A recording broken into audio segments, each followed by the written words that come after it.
आज बनवणार आहोत आपण गाजराचा हलवा। त्यासाठी लागणारं साहित्य, पहिले गॅसवर कढई ठेवायची आहे। कढईमध्ये तूप टाकायचे 2 चमचे।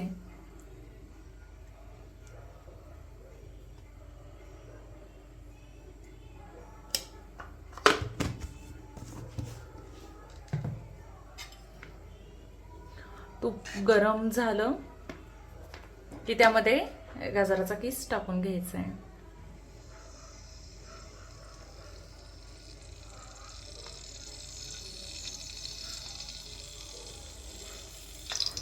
तूप गरम झाले।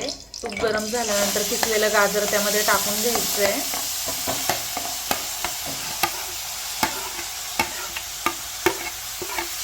आणि हलवून घ्यायचंय, मिक्स करून घ्यायचं सगळं। गाजराच्या हलव्यासाठी सगळ्यात लागणारे साहित्य गाजर, केशर दूध बनवलेलं आहे, साखर, दूध, ड्रायफ्रुट्स आणि वेलची पावडर। तूप आपण सुरुवातीला टाकलेलं आहे। आता यात आपण दूध टाकायचं आहे शिजण्यासाठी, थोडंसं गाजर शिजण्यासाठी दूध। मी थोडीशी मलाई पण यात ऍड केलेली आहे। मलाई ऍड केल्यावरती गाजराच्या हलव्याची टेस्ट छान लागते।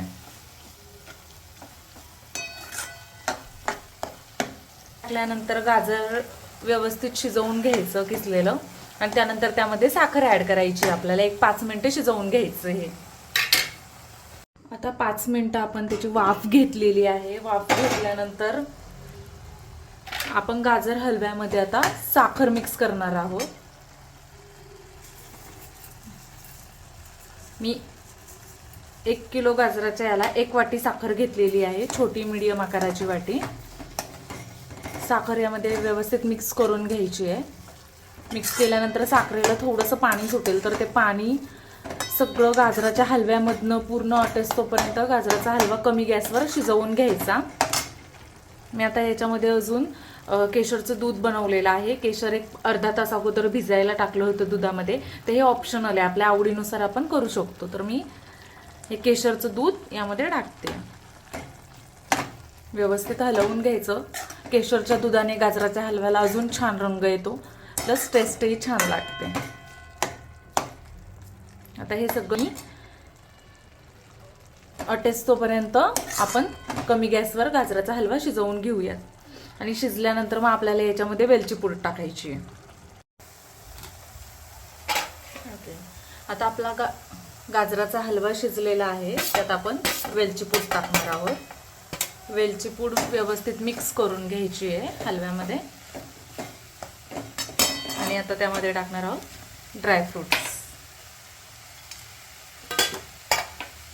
आणि हे सगळं व्यवस्थित मिक्स करून घ्यायचंय।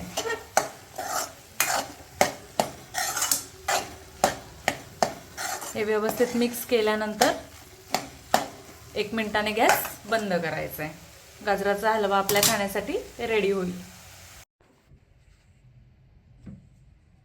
हा आहे आपला गाजराचा हलवा रेडी खाण्यासाठी।